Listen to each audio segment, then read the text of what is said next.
Dans le Galway des années 1860, les rues pavées étaient baignées d'une lumière dorée qui filtrait à travers les nuages. Le docteur, sous une identité empruntée, se mêla à la foule. Il était là pour une raison précise: enquêter sur le naufrage mystérieux du RMS Majestic. Les rumeurs circulaient comme une traînée de poudre. Des témoins affirmaient avoir vu un objet colossal plongé dans les eaux tumultueuses, provoquant une vague gigantesque qui avait renversé le navire. Les histoires parlaient de la créature mythique, le Dobart Chou, un animal aquatique aux dimensions impossibles, qui hantait les rivières et les lacs irlandais. Mais le docteur savait que cette affaire avait une tournure bien plus sinistre. C'est alors qu'il croisa William Johnson, un journaliste intrépide et son ami de longue date.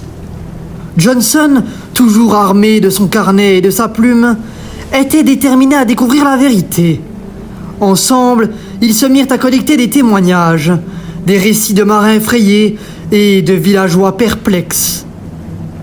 Chaque récit était teinté de frissons et d'angoisse.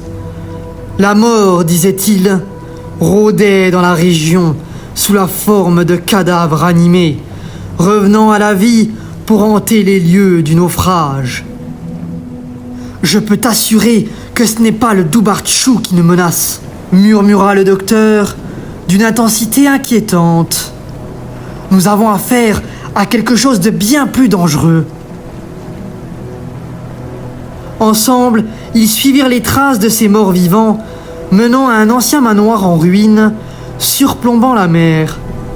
Une fois à l'intérieur, ils découvrirent un laboratoire secret, rempli d'équipements étranges et de symboles extraterrestres.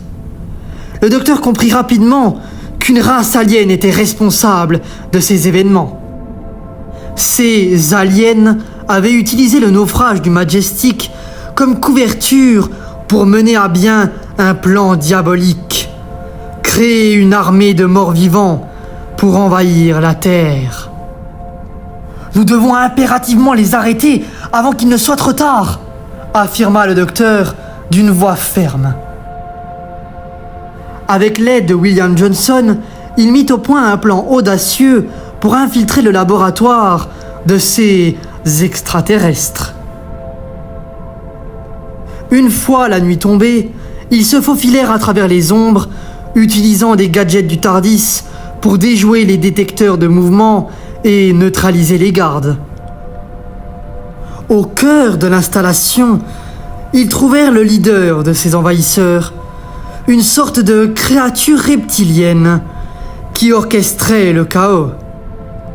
Johnson faisait diversion auprès des créatures reptiliennes, laissant le champ libre au docteur pour mettre au point son plan.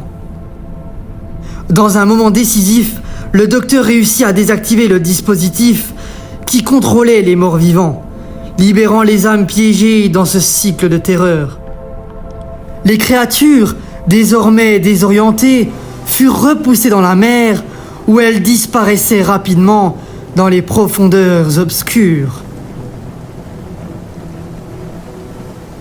Avec le calme revenu, le docteur et William émergeaient victorieux des ruines du manoir. Les villageois, désormais libérés de la menace, ne se rappelaient pas de ce qui s'était passé, remettant les choses dans l'ordre. Après avoir fait ses adieux à William Johnson, le docteur ne perda pas une seconde et repartit au TARDIS.